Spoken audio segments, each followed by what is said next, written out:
Hello and welcome to another showcase of a deck that I think some of you will really like. This deck, quite frankly, did better in this expansion than I thought it would. And this, nicely enough, beats a lot of the druids somewhat reliably and has a decent shot against Paladin, which is some issues that we ran into with the Highlander Hunter. It still is a pretty good deck, but some of the currently very oppressive decks do have two good win rates against it.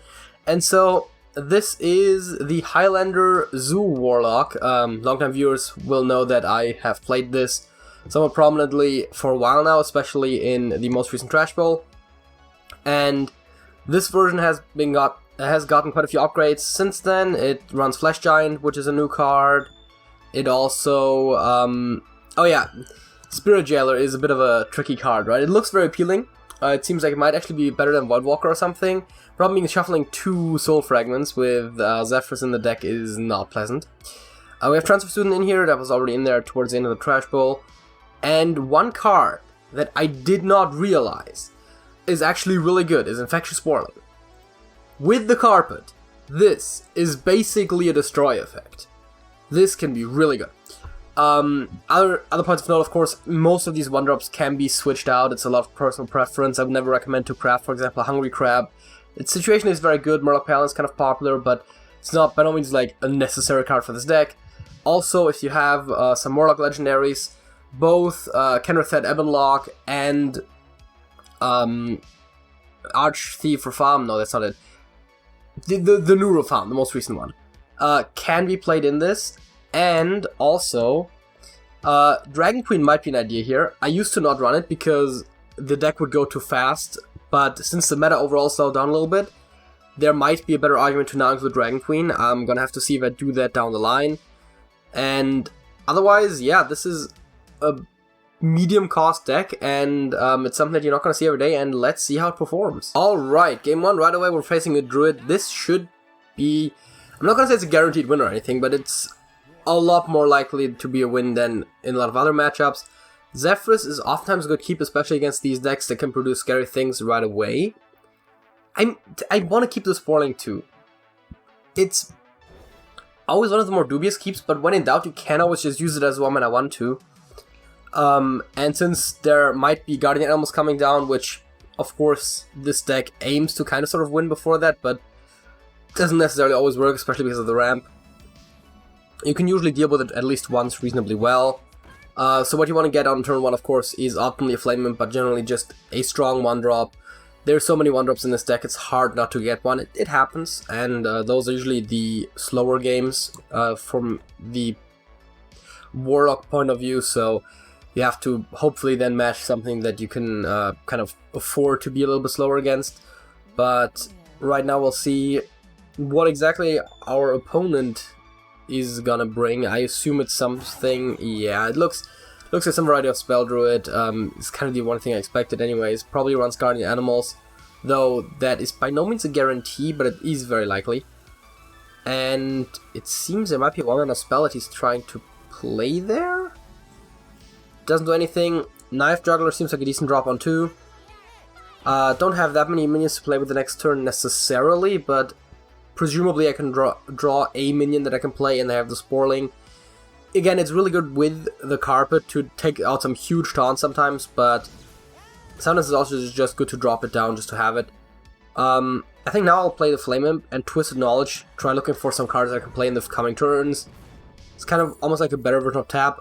Soul Shear is difficult. I'll take the Servant here because I run it by design anyways. Nether Breath is intriguing. I think I'll go with the Voidwalker though, just getting some solid 1-drops.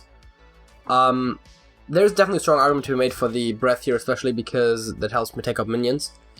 The Soul Shear is awkward for the same reason that I kind of lined out in the intro with the Spirit Jailer. Is that what it's called? The Soul Fragment's not exactly helping with Zephyrus, and especially with having Zephyrus on hand, it's kind of awkward. And Wrath takes out the Flame Imp here. I'm not too worried. Right now I'm still ahead in health, which doesn't necessarily even have to be the case for this deck. And I think I'm just going to build a board, though I will tap once, see what I can get. Another Voidwalker. I'm gonna play it, and I'm gonna play the Finished Servant. Finished Servant is a surprisingly good card in this deck in particular as well, because of the carpet. It becomes a lot better, and also because you do sometimes see minions to sack, with, for example, the Evil Genius. Overgrowth doesn't actually worry me that much. It does mean he can play Guardian Animals from hand next turn, if that is what he feels like, but just in time, drew the carpet. Let's protect the carpet, and let's play another minion. And I have a huge board. I can deal with a lot of things here. And the Sporling could potentially take out something big, like, for example, the Teacher's Pet. It is like a destroy effect that ignores the Death Rattle with the kind of small downside, potential downside, that it gives your opponent a 1/2 Infectious Sporling. Now, what I will presumably do here is I'll play the Sporling. Ooh, that Giant is also looking interesting, but I can't quite play it this turn if I want to play the Sporling. I think I'll tap. It's still very expensive for it being the Giant. Then I'll play the Sporling. I'll hit in there. Now you can see how that works, right? He gets a Sporling. That Sporling's pretty good. Now I don't want him to be able to kill one of my things with a Sporling, and I get my own Sporling in case he plays something big again. Now I can play this down, and am I being an idiot? Did I miss a Zephyrus Bloodlust Lethal? I feel like I missed a Zephyrus Bloodlust Lethal. That would have been bad. Pay attention to those. Wait. So I didn't have that minion on board. I had 6 minions, so I had 2. That was 2. That was 4, 5, 6, 9, 11 plus 6 times 3 for Zephyrus, right? That would have been another 18, 29. I don't know what health was yet. It doesn't matter. Okay, I might have missed a lethal there, but I'm of course winning this turn, so that's not a problem. So there I am winning. Is that winning on board already? That is 4, 7. Yeah, that's easily winning. And even if it wasn't, Zephyrus could have still found me a lethal from hand without needing to be Bloodlust. And that is the power of the Sporling. Really good card in this deck. Can't recommend it enough. Alright, Shaman. Huh. What do they do? I don't know. It could be like quest sort of an idea. Definitely like keeping Zephyrus. If I don't know what I'm facing, or I know what I'm facing, actually most times you just almost always keep Zephyrus. Sporling is a bit awkward, I think. If he plays big stuff, it would be helpful, but I don't know if he does. Hawks, one of the weaker cards in the deck probably, though good as a reaction, but Neversaid Thrasher is a good one. If I can draw something like a Dark Galere or a Vulture later on, then this might actually play kind of the more zoo-like playstyle when you actually get a strong start and you just go places, which is to say the face a lot of times, though trading is actually somewhat relevant in this deck as well. How prevalent is spell damage as an archetype right now? I'll kill it. And yeah, I'll get me some lackeys here. The Death Rattle will of course go into the Evil Genius, so that's one of the uses of Finished Servant in this deck. It's just unfortunate, but that means it probably was actually spell damage. I'll take Carpet Coin Faceless here to take out the Brightwing. And ooh, that's actually very interesting, because now my Carpet gets extra attack, which is of course one of the stickiest minions in this deck. So giving that extra attack is always nice. And I think we'll probably see Thrasher and Titanic Lackey next turn. Depends a little bit on what he does this turn, though it doesn't seem like it's anything too particularly worrying right now. So, okay, yes. I could play Titanic and Recruiter. I think I will do that. The question is, where do I put the Titanic Lackey? I think I'll put it on the carpet. And then I will just straight up Recruiter this, go face with everything. And now I have a huge board, which is kind of what I want, of course. That's what I was talking about with the, kind of like, if you played a non-Highlander Zoo deck, this is kind of how it gets started, and that's kind of how it ends as well. Now this one, of course, being a Zoo deck is a lot, being a Highlander deck is a lot more flexible. Plague of Murlocs isn't the worst thing that could have happened, though that's not a good outcome for the Plague of Murlocs. Would have had liked at least one buff Murloc. That being said, do I still have a... Yeah, I still have the Hungry Crab in the deck. There's still some interesting ideas here. How much do I tap for Hungry Crab? Wait, counterpoint. I have 6, 8 on board. Savage Roar adds another 10. That's nowhere near. It's just, you know, worth doing the math sometimes. That weapon, how much do I care if he has it? I think I do care a lot actually if it's spell damage, so I might just... I think I'll just get me an ooze here.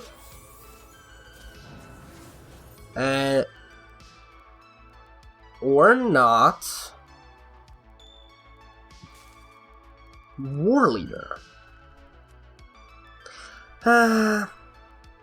Playing fast it is. This trades though. I was really planning to just get rid of the weapon here, but you know, sometimes Zephyrus just does what he thinks is right. Because I think I could have still won this a bit slower. And now, of course, with the spell damage, it might be a bit riskier. Yeah. I guess I should have gone for the other Murloc. And that's kind of why I wanted the weapon to get gone. I mean, it's just part of it, but... yes, Thrasher, Sinister Deal. You know what? I'll take that. And I can run the Thrasher in there immediately. Still produce the Taunt. And now, of course, damaging myself is good for the Flash Giant, as you can tell. It also helps if I ever do draw the Frenzied Fellwing, that gives me an extra minion to summon. If I get Dark Lair, that just gives me extra mana to work with, because then effectively Dark Lair is a 1 mana 3/4, which is also nice. Not to mention that I can tap for free on the same turn, so... Right now I'm just looking for something with impact. That's of course... Sometimes the Dragon Queen could come in, but then again, look at my mana cost, right? It looks like I'm in the late game, but it's actually... I'm sitting here at 6 mana. Okay, yeah, Molten Blast. That's fine. Is this a tap turn? This might be a... Yeah, I mean, of course, I don't have that much stuff to go around. Oh, interesting. I will most certainly make use of that.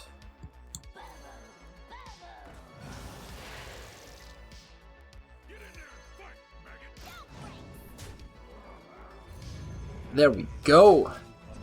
It looks kind of winning, I don't know. Of course, the evolve was great, right? Evolving from a 1/1 into a 4/4. Of course, that's why Rat generally is a good evolve target, because 3-drops generally tend to be pretty decent. And also, just a 1/1 is not a good 2-drop.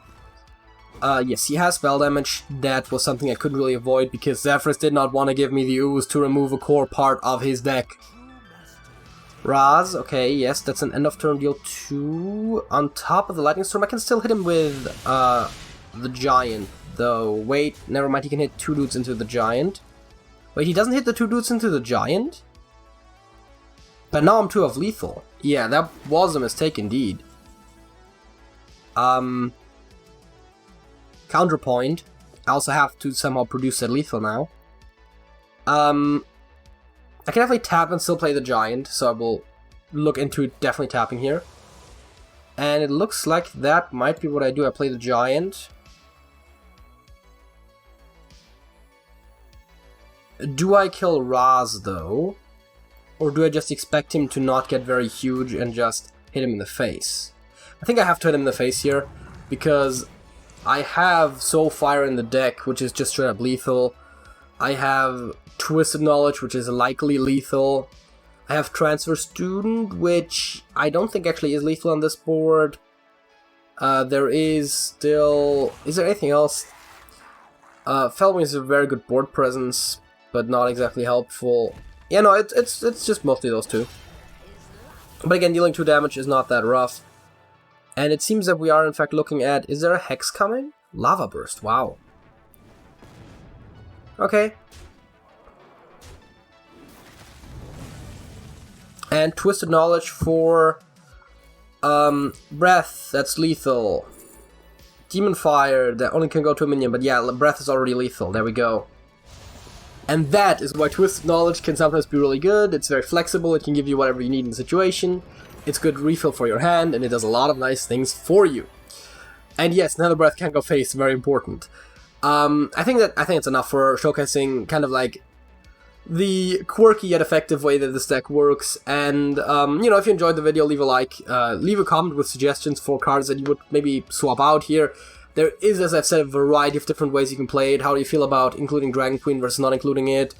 Have you tried anything similar to this? I mean, the basic archetype has definitely been around on the channel before, and of course, speaking of the channel, and I already alluded to the Trash Ball tournament earlier, you know, subscribe to the channel if you haven't. We have a variety of fun Hearthstone content coming out over the year. We have a tournament once per expansion that I kind of mentioned already, where you can play us and other players from the community, and until next time, that's it.